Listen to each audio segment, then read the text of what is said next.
The parents of a newborn child decide to set up a college fund for their child.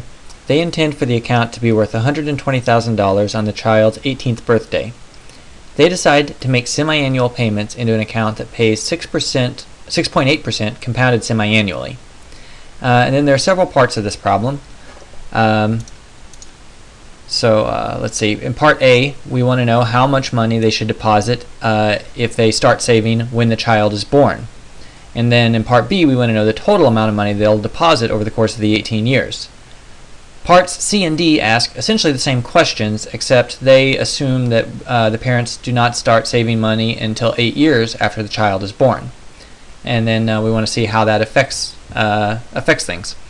So again, really the core of this problem is just solving for PMT, solving for payment. And we did this by hand in example 2.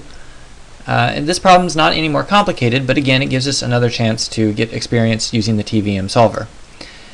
So, looking at part A, we want to know how much they deposit each semi-annual period, so every 6 months, if they begin saving money when the child is born. So I need to enter in the TVM solver.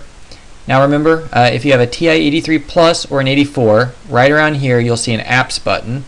And so you'll click Apps, and then Finance, and then TVM Solver. On the TI-83, what I need to do is hit Second, Finance, and then Enter to select the TVM Solver.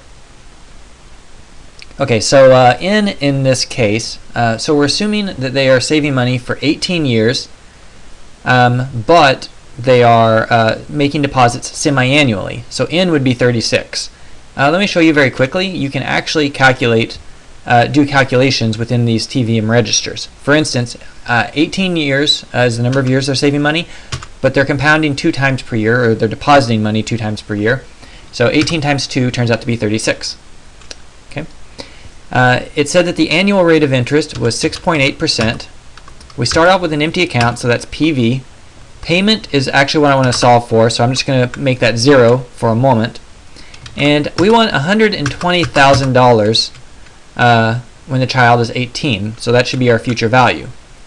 Now payments per year and compounding periods per year should both be 2, so I enter in a 2, and then notice once I hit 2 and enter, that automatically makes compounding periods per year 2 as well. So now I'm ready to solve for payment, so I go up and highlight that and then hit Alpha, Solve, and it looks like to meet this future obligation, the parents will have to save, or will have to deposit a total of around $1,750 every 6 months. Okay, so it looks like the answer to part A then would be $1,749.37. In part B, we want to know the total amount of money that the parents deposit over the course of the 18 years. So the size of the deposits is $1,749.37, and we know that they make a total of 36 deposits. So calculating this, we see that the total amount of money they deposit is just short of $63,000. It actually turns out to be $62,977.32. So in part C, we want to solve essentially the same problem, but we want to know how much they deposit if they wait 8 years before they start saving. We need to figure out what their semi-annual deposits will be. So I go back into the TVM solver.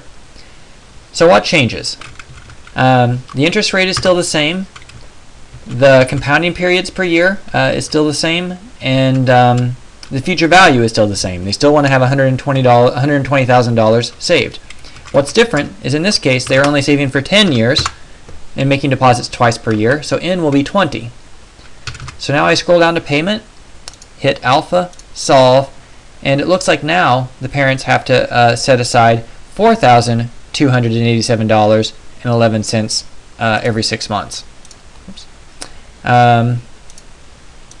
Okay, so the answer to part C would be $4,287.11. Then now I want to know the total amount of money deposited over the course of the 10 years.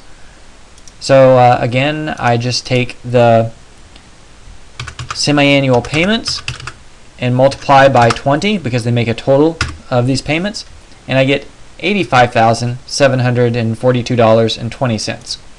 So the answer to part D is $85,742.20.